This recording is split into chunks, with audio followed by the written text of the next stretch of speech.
Assalamualaikum warahmatullahi wabarakatuh. Terima kasih atas kesempatannya. Selamat sore, salam sejahtera untuk kita semua. Semoga kalian tetap sehat-sehat aja di rumah. Oke, perkenalkan nama saya Italia Latohida. Pada kesempatan kali ini atau mentoring ke-11 ini kita akan membahas tentang mindset change atau perubahan pola pikir. Jadi apa sih perubahan pola pikir itu? Mindset atau pola pikir merupakan pandangan atau posisi mental seseorang yang mempengaruhi pendekatan orang tersebut dalam menghadapi suatu fenomena. Jadi, perubahan pola pikir sendiri merupakan pandangan atau perubahan tentang posisi mental seseorang ketika menghadapi suatu fenomena. Oke, bisa dilihat pada gambar kali ini, mindset is everything. Your mind is a powerful thing. When you fill it with positive talk, your life will start to change. Komponen mindset ada 3 menurut Carol S. Dweck tahun 2006. Yang pertama yaitu ada paradigma, merupakan langkah yang dipakai seseorang di dalam memandang sesuatu, di mana suatu paradigma sanggup dipandang sebagai seperangkat keyakinan dasar yang berupa sebagai prinsip utama atau pokok. Yang kedua ada keyakinan dasar, merupakan keyakinan yang diletakkan seseorang terhadap sesuatu, di mana keyakinan itu merupakan suatu perilaku yang ditunjukkan oleh seseorang untuk menyimpulkan segala sesuatu. Dan yang ketiga ada nilai dasar. Nilai dasar ini berisi tentang sikap, ciri-ciri, dan ciri-ciri yang dijunjung tinggi oleh seseorang. Menurut Carol S. Dweck tahun 2006, jenis mindset itu ada 2. Yang pertama yaitu ada mindset tetap atau fixed mindset, merupakan mindset yang didasarkan terhadap keyakinan bahwa kualitas seseorang itu sudah ditetapkan. Adapun seseorang mempunyai sejumlah intelijensi, ciri-ciri, dan kepribadian tertentu. Biasanya, fixed mindset itu mempunyai gejala. Yang pertama, memiliki keyakinan bahwa intelijensi bakat, ciri-ciri sebagai fungsi hereditas atau keturunan. Yang kedua, menghindari terdapatnya tantangan. Yang ketiga, mudah menyerah. Yang keempat, menganggap bisnis yang dikerjakan tidak tersedia gunanya. Yang kelima, mengabaikan kritik yang diberikan padanya. Dan yang terakhir, merasa terancam bersama dengan kesuksesan yang diraih oleh orang lain. Yang kedua ada growth mindset atau mindset berkembang, merupakan mindset yang didasarkan pada keyakinan bahwa kualitas dasar seseorang merupakan tantangan yang bisa diolah menjadi perjuangan tertentu atau pengalaman. Ciri-cirinya itu biasanya memiliki keyakinan bahwa intelijensi, talenta, dan huruf bukan faedah, hereditas atau keturunan. Yang kedua, menerima tantangan dan bersungguh-sungguh menjalankannya. Yang ketiga, tetap berpandangan ke depan dari kegagalan.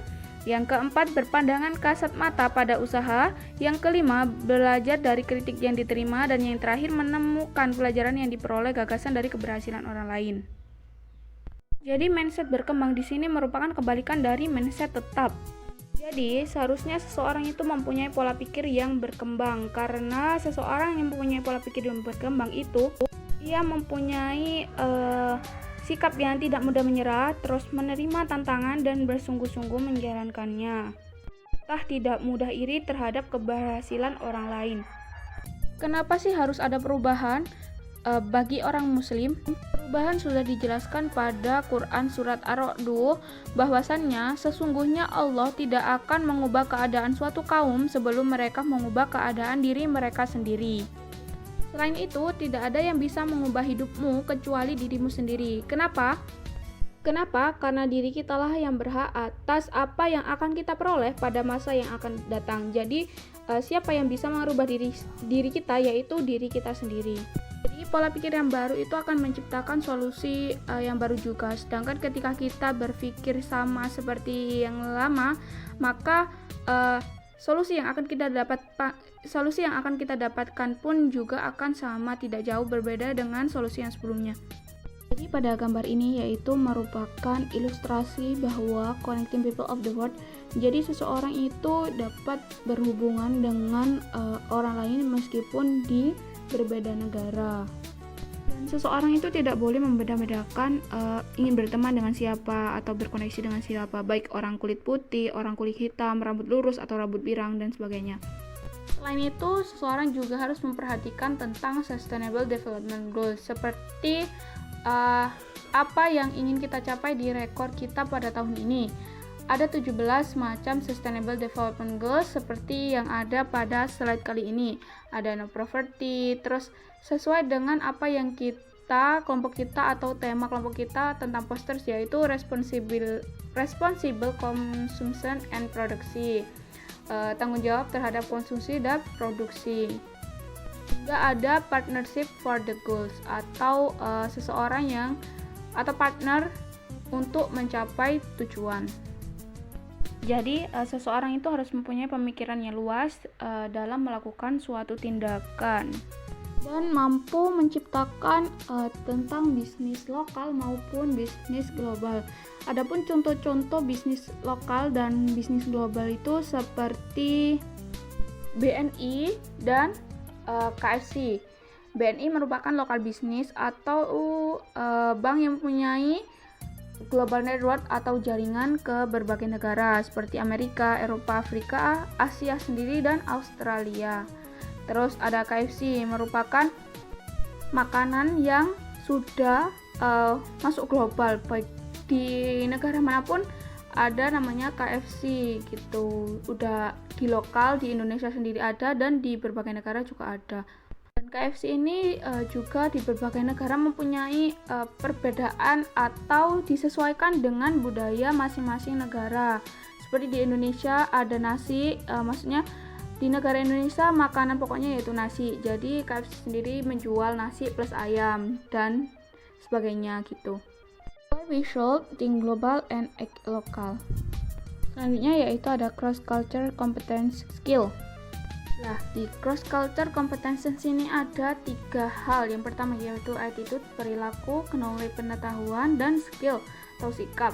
Yang pertama yaitu attitude, biasanya berisikan willingness to interact, empathy, emotional, self-regulation, resilience, uncertainty, tolerance atau toleransi, terus ada openness atau keterbukaan.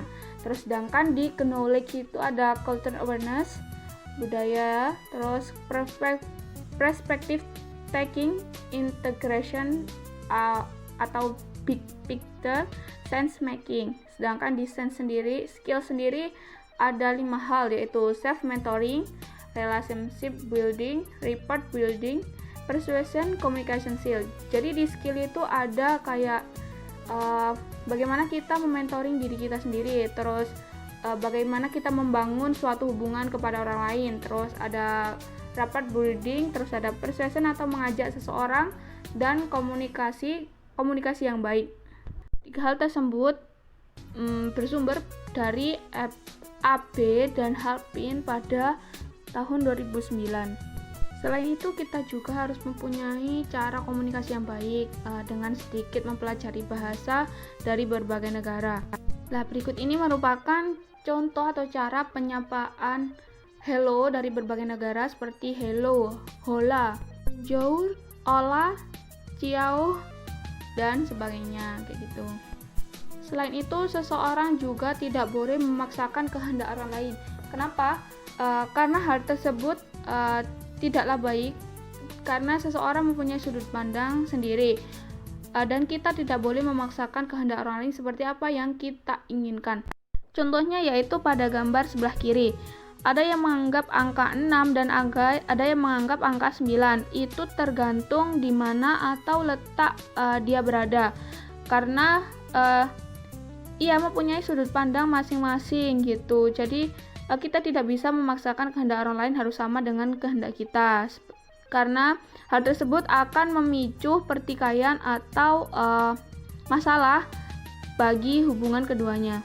Jadi di gambar tersebut itu tidak ada yang salah, semua tergantung posisi dan letak seseorang tersebut atau sudut pandang seseorang tersebut gitu.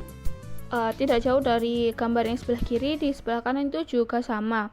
Ada yang menganggap berapa jumlah balok itu, ada yang menganggap 3 dan ada yang menganggap 4. Semua memang tergantung letak posisi dan di mana mereka berada.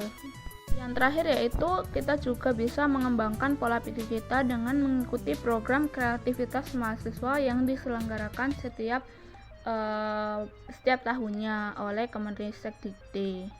Sekian, terima kasih. Kurang lebihnya mohon maaf. Semoga dapat bermanfaat. Assalamualaikum warahmatullahi wabarakatuh.